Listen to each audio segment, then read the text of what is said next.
नमस्कार, आप देख रहे हैं हल्ला बोल टीवी। मैं हूं दीपक शर्मा। ललन जी यादव को जन सुराज ओबीसी प्रकोष्ठ का बिहार का अध्यक्ष बनाया गया है। नीतीश कुमार दिल्ली चले गए हैं। बिहार के ईबीसी और ओबीसी विकल्प खोज रहे हैं। तेजस्वी वह विकल्प दे नहीं पा रहे हैं। बिहार के यादव भी विकल्प खोज रहे हैं। ऐसे में प्रशांत किशोर ने एक बड़ी रणनीति बनाई है। LJY कार्ड खेल दिया है। इसके क्या मायने हैं, क्या है प्रशांत किशोर की रणनीति और प्रशांत किशोर का LJY कार्ड कितना काम करेगा, हम पूछते हैं कई जिलों में बेहद लोकप्रिय डीएम रहे पूर्व IAS अधिकारी और पूर्व विधायक स्वर्गीय प्रोफेसर भागवत प्रसाद यादव के पुत्र ललन जी यादव से। तो ललन जी, ये जो प्रशांत किशोर ने LJY कार्ड खेल दिया है, इसकी बड़ी चर्चा हो रही है आज पूरे दिन। ये LJY कार्ड तुरुप का पत्ता साबित हो रहा है। कितना काम करेगा बिहार में? पहले तो आपको बुलाने के लिए धन्यवाद और आपके दर्शकों को और आपको नमस्कार। ये LJY कार्ड क्या है और कितना काम करेगा? ये जो ललन जी यादव कार्ड खेल दिया है प्रशांत किशोर ने, सबको चौंका दिया है। ओबीसी अध्यक्ष की घोषणा की है, ओबीसी प्रकोष्ठ की। ये क्या रणनीति है? जनसुराज पार्टी और प्रशांत जी सभी वर्गों को लेकर साथ चलने वाली पार्टी है और प्रशांत जी ने इसकी घोषणा जो है बाबू सरदार ने कर दी थी कि जिस जाति की जितनी संख्या है उसके अनुपात में उनको भागीदारी दी जाएगी सदन में और संगठन में, और हम लोग सभी को लेके चल रहे हैं। और आपने देखा कि अभी जो पिछला चुनाव विधानसभा का लड़ा गया, ये वर्षों बाद एक ऐसा चुनाव था जब हमारी पार्टी ने जाति और धर्म से इतर। वो ठीक है, ललन जी यादव क्यों चुने गए? मैं सबसे पहले मैं बाद में आऊंगा। मुझे पहले क्लाइमेक्स से शुरू करने की आदत है। जन सुराज ने ओबीसी प्रकोष्ठ के अध्यक्ष के रूप में ललन जी यादव को चुना है। क्यों? बस मैं ये कह रहा हूँ। तो इतर जो चुनाव लड़ा गया, मुद्दे पर चुनाव लड़ा गया और वर्षों बाद जो है मुद्दे पर चुनाव लड़ा गया है बिहार में और अदर भारत में भी कही।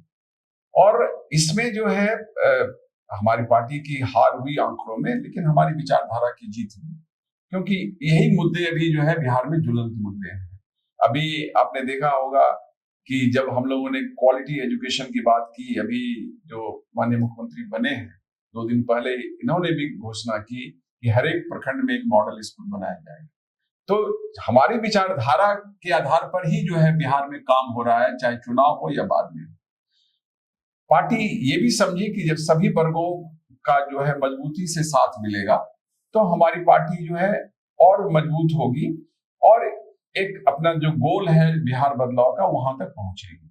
इसी को ध्यान में रखकर जो है प्रशांत किशोर जी ने पार्टी की हार के बाद प्रशांत किशोर जी और पार्टी के कुछ वरिष्ठ नेता चंपारण के भितिहरवा आश्रम, गांधी आश्रम गए थे और गांधी मूर्ति के सामने एक दिन का मौन उपवास रखा था। लोगों ने आत्म परीक्षण किया कि कहां उनसे गलती हो गई। प्रशांत जी ने हार की जिम्मेवारी अपने ऊपर ली, साथ ही उन्होंने ये घोषणा की कि वो पार्टी को पुनर्गठित कर उसी दुगने दृढ़ संकल्प के साथ अपना जो गोल है, जो व्यवस्था परिवर्तन का गोल है, वो करेंगे। और इसके लिए उन्होंने कहा कि पार्टी को संगठित करने के बाद बिहार नवनिर्माण का कार्यक्रम वो शुरू करेंगे। और इसी कड़ी में जो है उन्होंने जो है अभी एक ओबीसी प्रकोष्ठ का गठन किया है और उस ओबीसी प्रकोष्ठ का अध्यक्ष जो है उन्होंने मुझे, हो सकता है ये काबिलियत देखा तो मुझे बनाया गया। इसमें और कोई स्टोरी नहीं है। LJY कार्ड नहीं है ये। ये तो मैं ऐसा कोई कार्ड की बात नहीं कर सकता हूँ। अच्छा, यहाँ पर मेरा एक सवाल है। मैं तो जनसुराज से पदयात्रा के समय से सिपाही रहा हूँ और जो भी उत्तरदायी दिया था मैं करता हूँ। आपके सामने पिछले बार जब मैं आया था तो उसमें बिहार संगठन विस्तार समिति का प्रदेश अध्यक्ष था और आज मुझे यह काम दिया गया है। तो पार्टी के द्वारा जो भी काम दिया जाता है मैं उसको करता हूँ और ये काम जो दिया गया है ये बहुत ही महत्वपूर्ण काम है। अच्छा, बिहार में कहा जा रहा है कि बिहार के जो यादव हैं वो पार्टी ढूंढ रहे हैं। राष्ट्रीय जनता दल जो कहा जाता था कि उनकी मौलिक पार्टी है, यादव हैं तो राष्ट्रीय जनता दल से जुड़े, वो मोह भंग हो रहा है और यादव भी ढूंढ रहे हैं कि हमारे लिए एक पार्टी हो। क्या जनसुराज वो पार्टी बने, इस दिशा में यह प्रयास है? जनसुराज की तरह यादवों का झुकाव हो, जुड़ाव हो, इसके लिए कोशिश है? देखिए, जैसा आपने कहा ढूंढ विकल्प ढूंढ रहे हैं, इसकी बात, ऑप्शन ढूंढ रहे हैं। आप जो है पहले उस पार्टी को ही देखिए। जाति के नाम पर तो पार्टी बन गई है, लेकिन जाति के लिए क्या किया जा रहा है उस पार्टी में जो है? क्या जाति के आम लोगों का राजनीतिक भागीदारी है उसमें? उस पार्टी में आपको दो स्टम्बलिंग ब्लॉक हैं, एक तो जो है परिवारवाद और जो है धन बल। उसको आप जब पार कीजिएगा तभी आपका पार्टिसिपेशन होगा, तभी आपको अपॉर्चुनिटी मिलेगी। लेकिन जनसुराज में तो ऐसा नहीं है।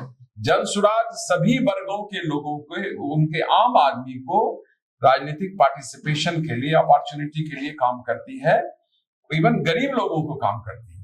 तो यदि मान लीजिए कि क्या आपको भी ऐसा लग रहा है, आप भी युवाओं से मिलते होंगे कि यादव युवा जो है, नहीं, यहाँ पे एक मेरा सवाल है, किसी में यदि एक मिनट यदि किसी में कमी है तो उसके लिए आप हम पर आरोप क्यों कर रहे हैं? हम तो सबको पॉजिटिव वे में जोड़ना चाहते हैं, उनको पार्टिसिपेशन देना चाहते हैं, उनको राजनीतिक भागीदारी देना चाहते हैं, और इसलिए जो है हम ओबीसी प्रकोष्ठ का जो है गठन किया गया है, जिससे कि हम उन लोगों को जोड़ सके अधिक से अधिक संख्या में और हम अपने गोल को अचीव कर सकें। लालू यादव जिस तरह से नेता थे, पहले वो ओबीसी के नेता थे, पहले वो गरीबों के नेता थे, फिर ओबीसी के नेता बने। प्रशांत किशोर अपने हर भाषण में कहते हैं कि पहले वो गरीबों के नेता थे, फिर ओबीसी के नेता रहे और अब अपने परिवार के नेता, जाति के नेता हुए यादवों के, फिर परिवार के नेता हुए। क्या आपको भी ये लग रहा है कि जो यादव युवा है नए जमाने का, वो सिर्फ इस आधार पर कि Tejashwi Yadav is a son of Lalu Prasad Yadav, Tejashwi Yadav Lalu Prasad Yadav के बेटे हैं, सिर्फ इस काबिलियत के आधार पर उनको नेता मान नहीं लेगा? वो अपना नेतृत्व ढूंढने के लिए अब तैयार है, खोज रहा है। देखिए, अंग्रेजी में एक कहावत है, you can fool somebody for some time, you can not fool everybody for all the time. तो जब यादव जो यंग हैं, उनको क्या चाहिए? उनको रोजगार चाहिए, उनको जो है राजनीतिक भागीदारी चाहिए, तो वो नहीं मिलेगा तब तो वहां से वो हटेंगे ही ना।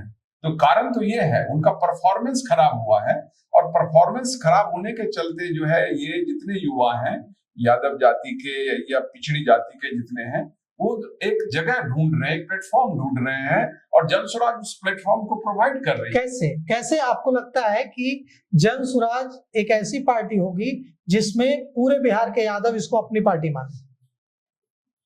केवल यादव ही, हाँ, ओबीसी, ठीक है, ओबीसी अपनी पार्टी माने। मैंने कहा कि हमारी आपको ओबीसी की जिम्मेवारी दी गई, ओबीसी प्रकोष्ठ के बारे में मैं बोलता हूँ जी। हमारी पार्टी, मैंने शुरू में ही स्पष्ट किया कि सभी वर्गों को साथ लेके चलने वाली पार्टी है, और सभी वर्गों के लिए यहाँ अपॉर्चुनिटी है।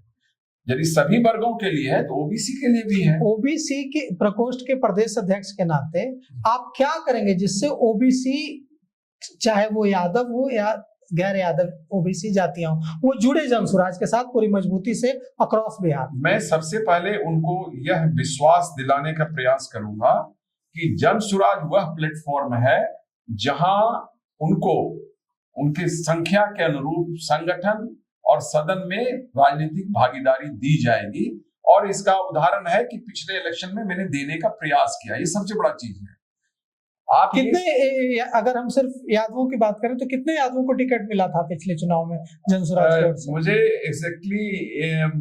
एग्जैक्ट फिगर तो नहीं याद है, लेकिन 46 ओबीसी को मिला था, जिसमें 46 को 22 यादव थे। 22 यादव, जी हाँ, 22 यादव। तो यदि सभी लोगों को साथ लेके चल रहे हैं तो यादव हैं, पिछड़ी जाति के लोग हैं, उनके लिए भी ये प्लेटफॉर्म है। और जहां तक आप बोलते हैं जनसुराज की बात में, जनसुराज एक फोर्स है। प्रशांत किशोर जी आज एक फोर्स है, ये बिहार की आवाज बन के उभरे हैं। आज आप एग्जाम्पल लीजिए, इलेक्शन के बाद जो है वो नीट छात्राकांड जो मामला हुआ, ये मामला तो मृतप्राय हो गया था। प्रशांत जी पहला आदमी है जो जहानाबाद में उसके गांव में मैं भी उनके साथ गया था, उस गांव को विजिट किया और उसके आंसू पोंछने का काम किया। और जब वो उसकी माँ से मिल रहे थे पीड़ित छात्र, तो ही वाज इमोशनल, बहुत भावुक हो गए। हम लोग वहां थे ही जो है। और मैं ये कहना चाहता हूं कि जाति कहाँ है। जिस जाति की वो छात्रा थी, उसी जाति के सीनियर एसपी पटना में थे, उसी जाति के आप जानते हैं डीजीपी साहब हैं, उसी जाति के बिहार में उस समय जो है डिप्टी सीएम थे, केंद्र में भी मंत्री उसी जाति के हैं। लेकिन उस जाति के किसी आदमी ने आवाज उठाई उसके लिए? उस प्रशांत किशोर जी की जाति क्या है? लेकिन प्रशांत किशोर जी ने जाति नहीं देखी, प्रशांत किशोर जी ने उस छात्रा को देखा जिसके साथ अन्याय हो रहा है, और प्रशांत किशोर जी उसके आंसू पोंछने का काम किया। प्रशांत जी पटना लौटे भी नहीं थे, शाम होते होते एसआईटी का गठन किया गया, और अब जो है एसआईटी का रिपोर्ट भी नहीं आया, उसके बाद सीबीआई इंक्वायरी हो गया। आप देखते हैं कि सीबीआई इंक्वायरी के लोग डिमांड करते हैं, इरिटेट करते हैं, तब होता है। पता नहीं बहुत जल्दी सीबीआई इंक्वायरी भी हो गया और उसका भी कोई रिपोर्ट नहीं आ रहा है। तो ये प्रशांत किशोर जी हैं जो बिहार की आवाज हैं, बिहार के जितने भी पीड़ित लोग हैं उनकी आवाज है। और दूसरा कहाँ है? यहाँ अपोजिशन में तो बहुत सारे लोग हैं, उन्होंने तो जात नहीं देखा। लेकिन जहां भी लोगों को देखेंगे, हमारी पार्टी है, हमारे नेता हैं प्रशांत जी, जहां पर कि इस तरह से लोगों का दर्द है, वहां जाते हैं और उनका आंसू पोंछने का काम करते हैं। हमें जितना लोगों ने वोट दिया, हम उसके अनुसार काम कर रहे हैं। इससे ज्यादा भी यदि वोट देते तो उससे अधिक और काम करते, और नहीं भी दिए हैं तो जनता के लिए, बिहार की जनता के लिए जो कर्तव्य है वो हम लोग जनसुराज कर रही है और करेंगे। तो देखिए, अब जो प्रशांत किशोर ने ललन जी यादव को बनाया है ओबीसी प्रकोष्ठ का बिहार का अध्यक्ष, अब हमें भी देखना है कि ललन जी यादव कैसे बिहार के हर जिलों में जाते हैं और इनको के कंधों पर जो जिम्मेवारी दी गई है उसे पूरी मजबूती से निभाते हैं। तो आपकी क्या राय है? एलजेवाई कार्ड जो चला है प्रशांत किशोर में, कितना सफल होगा? कमेंट कर जरूर बताइएगा। तो फिलहाल इस पेशकश में इतना ही। आगे की खबरों के लिए देखते रहिए हल्ला बोल टीवी। धन्यवाद।